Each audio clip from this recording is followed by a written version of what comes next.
Hi friends, Assalamu alaikum. இன்னைக்கு lunch box recipe என்னன்னு பார்க்கலாம். இன்னைக்கு லஞ்சுக்கு முருங்கைக்காய் ரெண்டானம் தான். முருங்கைக்காய் ரெண்டானம்னா இது வந்து புளி இல்லாமல் தேங்காய் பால் முருங்கைக்காய் போட்டு செய்கிறது. இது வந்து ரொம்ப டேஸ்ட்டாக இருக்கும். இன்னும் பச்சையரா போட்டால் இன்னும் டேஸ்ட்டாக இருக்கும். என்கிட்ட பச்சையரா இல்லாதனால நான் அப்படியே தாளித்து விட்டுட்டேன்.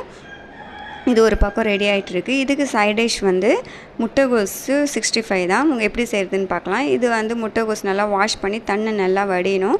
வடிஞ்ச பிறகு மஞ்சள்தூள் 1/4 டீஸ்பூன், மிளகாத்தூள் 1/2 டீஸ்பூன், கரம் மசாலா 1 டீஸ்பூன், இஞ்சி பூண்டு பேஸ்ட்டு 1 டேபிள் ஸ்பூன்னு சேர்த்துக்கிட்டு அது கூட ஒரு தயிர் 1/2 டீஸ்பூன் போதும். ரொம்ப தயிர் சேர்த்தா ஒட்டிக்கும்.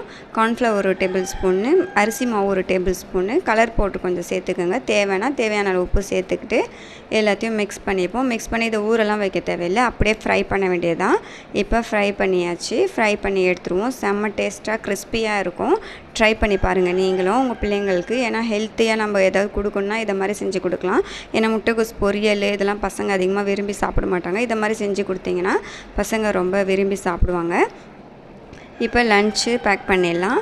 சன் வந்து குழம்பு தனியாக வச்சு கொடுங்க அப்படின்ட்டாரு. அதனால் சரி சாதம் தனியாக வச்சுட்டு குழம்பு ஒரு பக்கம் தனியாக வச்சாச்சு. சைட் டிஷ்ஷு முட்டைகோஸு 65 தான். இந்த ரெசிபி வந்து கொஞ்சம் கூட முட்டைகோஸு ஒரு ஸ்மெல்லே இல்லை. பிள்ளைங்களுக்கு நல்லா ஹெல்த்தியாகவும் இருக்கும், டேஸ்டியாகவும் இருக்கும்.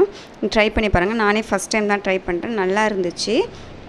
அதுக்கு சைட் டிஷ்ஷு நம்ம ஃபேவரட் மாம்பழம் தான். எல்லாருக்கும் தெரியும் மாம்பழம் நான் எப்பயுமே வைப்பேன் அப்படின்னு சொல்லிட்டு. சீசன் இருக்க வரைக்கும் வைப்போம். அதுக்கப்புறம் இப்போ இருக்கும் போதே சாப்பிட்டா தான் உடம்புக்கு ரொம்ப நல்லது மாம்பழம்.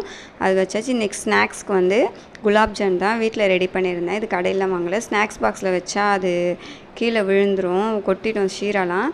அதனால் நான் வந்து லன்ச் பாக்ஸ்லாம் வீணாக போயிடும். அதனால் இந்த பாக்ஸ் இது மாதிரி பாக்ஸில் ஸ்டோர் பண்ணி கொடுத்துட்டோன்னா சேஃப்டியாக இருக்கும். இன்றைக்கி லன்ச் பாக்ஸ் ரெசிபி ரெடி ஆகிடுச்சு. உங்கள் வீட்டில் என்ன லன்ச்சுன்னு சொல்லிட்டு மறக்காமல் சொல்லுங்கள். பிடிச்சிருந்தால் லைக் பண்ணுங்கள், ஷேர் பண்ணுங்கள், சப்ஸ்கிரைப் பண்ணுங்கள். அஸ்ஸலாமு அலைக்கும். பாய் பாய்.